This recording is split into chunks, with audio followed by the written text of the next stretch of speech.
ಶ್ರೀ ಗುರುಭ್ಯೋ ನಮಃ. ಲಕ್ಷ್ಮೀಪದೇ ಪದಾಂಬೋಜಯುಗಂ ನತ್ವಾ ಗುರುರಪಿ ಪ್ರಮಾಣಚಂದ್ರಿಕಾಂ ಕುರ್ಮು ಬಾಲಾನಾಂ ಬೋಧಸಿದ್ಧಯೇ.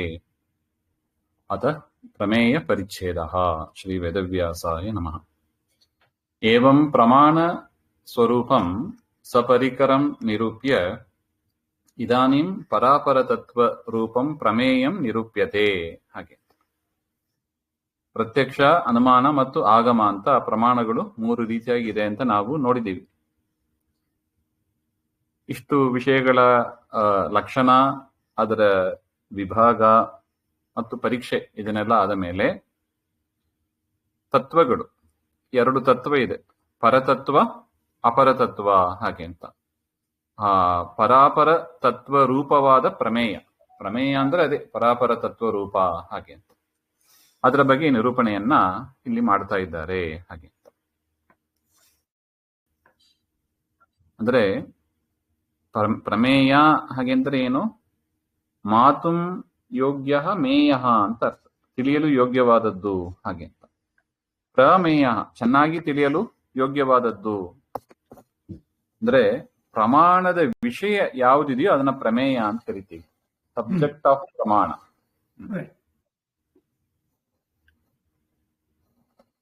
ಈಗ ಉದಾಹರಣೆಗೆ ಒಂದು ಪುಸ್ತಕವನ್ನ ನೋಡ್ತೀವಿ ಅಂತ ಇಟ್ಟುಕೊಳ್ಳಿ, ಕಣ್ಣಿನಿಂದ ನೋಡ್ತೀವಿ. ಸೊ ಪ್ರಮಾಣ ಯಾವುದು? ಪ್ರಮಾಣ ಪ್ರತ್ಯಕ್ಷ. ಪ್ರಮೇಯ ಯಾವುದು? ಯಾವುದನ್ನ ಪ್ರತ್ಯಕ್ಷವಾಗಿ ನೋಡ್ತಾ ಇದ್ದೀವೋ ಅದು. ಅದೇ ಇಲ್ಲಿ ಪ್ರಕೃತ ಪುಸ್ತಕ. ಪುಸ್ತಕವನ್ನ ನೋಡಿದಾಗ ಪ್ರಮಾಣ ಯಾವುದು, ಪ್ರಮೇಯ ಯಾವುದು ಅಂತ. ಪ್ರಮಾಣ ಯಾವುದು? ಪ್ರತ್ಯಕ್ಷ ಅಂದ್ರೆ ಕಣ್ಣು. ಪ್ರಮಾಣ ಯಾವುದು? ಪ್ರತ್ಯಕ್ಷ ಅಂದ್ರೆ ಕಣ್ಣು ಅಂತ. ಪ್ರಮೇಯ ಯಾವುದು? ಪುಸ್ತಕ. ಪುಸ್ತಕ ಹಾಗೆ ಅಂತ. ಅಂದ್ರೆ ಸಬ್ಜೆಕ್ಟ್ ಆಫ್ ಪ್ರಮಾಣ ಹಾಗೆಂಬ ಅರ್ಥದಲ್ಲಿ ಬರುತ್ತದೆ.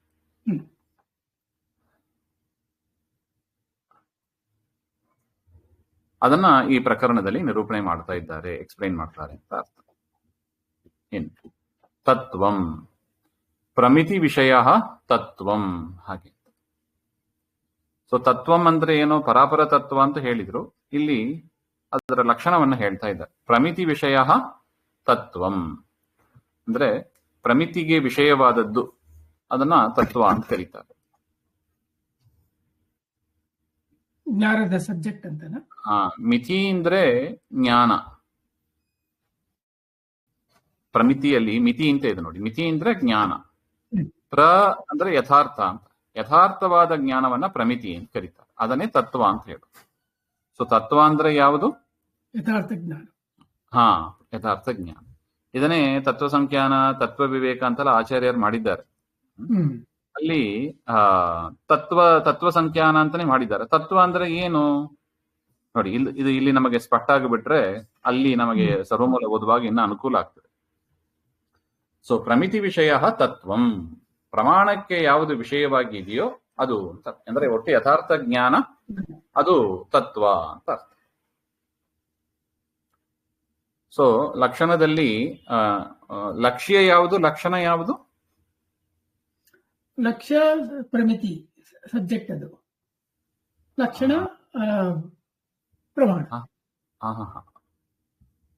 ನೋಡಿ, ನಾವು ಯಾವುದರ ಲಕ್ಷಣವನ್ನ ಹೇಳಿ ಹೊರಟಿದೀವೋ ಅದು ಲಕ್ಷ್ಯ. ಪ್ರಮಿತಿ ವಿಷಯ ತತ್ವಂ ಅಂತ ಇದೆ. ಅಂದ್ರೆ ಯಾವುದು ಲಕ್ಷ್ಯ? ಯಾವುದರ ಬಗ್ಗೆ ಇಲ್ಲಿ ತಿಳಿತೀವಿ ನಾವು? ತತ್ವಂ. ಸೊ ಅದರಿಂದ ತತ್ವದ ಲಕ್ಷಣವನ್ನು ಹೇಳಕ್ ಹೊರಟಿದ್ದೀವಿ. ಅದರಿಂದ ತತ್ವ ಎನ್ನುವುದು ಲಕ್ಷ್ಯ. ಲಕ್ಷಣ ಯಾವುದು? ಪ್ರಮಿತಿ ವಿಷಯ. ಅಲ್ಲ, ಇಲ್ಲಿ ಒಂದು ವಾಕ್ಯ ಹೇಳಿದಾಗ, ಲಕ್ಷಣ ವಾಕ್ಯವನ್ನು ಹೇಳಿದಾಗ ಅಲ್ಲಿ ಎರಡು ಭಾಗ ಇರ್ತದೆ. ನಾವು ಮೊದಲೇ ನೋಡಿದ್ದು ಲಕ್ಷ್ಯ ಲಕ್ಷಣ. ಲಕ್ಷ್ಯ ಮೊದಲು ಬಂದದ್ದು, ಲಕ್ಷಣ ಲಕ್ಷ್ಯ ಹಾಗೆಂತ. ಯಾವುದರ ಲಕ್ಷಣವನ್ನ, ಯಾವುದರ ಬಗ್ಗೆ ತಿಳಿತೀವೋ ಅದು ಲಕ್ಷಣ. ಅದರ ಯಾವುದರ ಡೆಫಿನೇಷನ್ ಅನ್ನ ತಿಳಿತೀವೋ ಅದು ಲಕ್ಷ್ಯ. ಆ ಡೆಫಿನೇಷನ್ ಬಾದು ಲಕ್ಷಣ.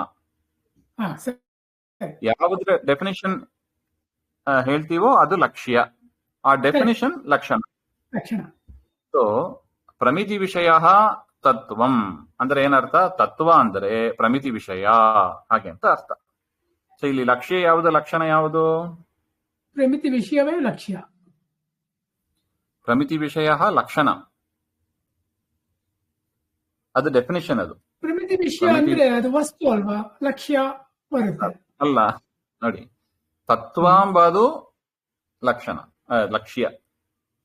ತತ್ವಂ ನಾವೇನ್ ಹೇಳ್ತೀವಿ ಅದು ಲಕ್ಷ್ಯ. ಆ ಲಕ್ಷ್ಯ ಅದರ ಡೆಫಿನೇಷನ್ ಏನು? ತತ್ವ ಅಂದ್ರೆ ಏನು? ಯಥಾರ್ಥ ಜ್ಞಾನ ಅಂತ ನೋಡಿದ್ವಿ. ಅದನ್ನೇ ಪ್ರಮಿತಿ ವಿಷಯ ಅಂತ ಹೇಳೋದು. ಯಥಾರ್ಥ ಜ್ಞಾನಕ್ಕೆ ವಿಷಯವಾದದ್ದು ತತ್ವ ಅಂತ. ಇನ್ನೊಂದ್ಸಲ, ಪ್ರಮಿತಿ ವಿಷಯ ತತ್ವಂ ಅಂತ ಲಕ್ಷಣ ವಾಕ್ಯ. ಇಲ್ಲಿ ಲಕ್ಷ್ಯ ಯಾವುದು, ಲಕ್ಷಣ ಯಾವುದು? ತತ್ವ ಎನ್ನುವುದು ಲಕ್ಷ್ಯ, ಪ್ರಮಿತಿ ವಿಷಯ ಎನ್ನುವುದು ಲಕ್ಷಣ. ಪ್ರಮಿತಿ ವಿಷಯ ಲಕ್ಷಣ. ಸರಿ. ನೋಡಿ, ಅದನ್ನು ಅವರೇ ಹೇಳ್ತಾರೆ ನೋಡಿ, ತತ್ವಂ ಇತಿ ಲಕ್ಷ್ಯ ನಿರ್ದೇಶ. ಆ ವಾಕ್ಯದಲ್ಲಿ ತತ್ವಂ ಅಂತ ನಾವ್ ಹೇಳಿದ್ದು ಲಕ್ಷ್ಯವನ್ನ ಹೇಳ್ತಾ ಇದ್ದೀವಿ. ಪ್ರಮಿತಿ ವಿಷಯ ಇತಿ ಲಕ್ಷಣೋಕ್ತಿ. ಸೊ ಪ್ರಮಿತಿ ವಿಷಯ ಎಂಬ ವಾಕ್ಯದಲ್ಲಿ ತತ್ವಂ ಇತಿ ಲಕ್ಷ್ಯ ನಿರ್ದೇಶ. ಅಲ್ಲಿ ತತ್ವ ಎಂಬುದು ಲಕ್ಷ್ಯ, ಪ್ರಮಿತಿ ವಿಷಯ ಎಂಬುದು ಲಕ್ಷಣೋಕ್ತಿ, ಹಾಗೆಂತ ಅದರ ಅಭಿಪ್ರಾಯ. ತತ್ವ ವಿವೇಕ ನೋಡಿ, ಅದೇ ಹೇಳ್ತಾರೆ ನೋಡಿ, ತತ್ವ ವಿವೇಕ ಅಂತ ಸರ್ವಮೂಲ ಗ್ರಂಥ ಅದು. ಅದಕ್ಕೆ ಟೀಕಾಕೃತ್ಪಾದರು ಒಂದು ಟಿಪ್ಪಣಿ ಬರೆದಿದ್ದಾರೆ.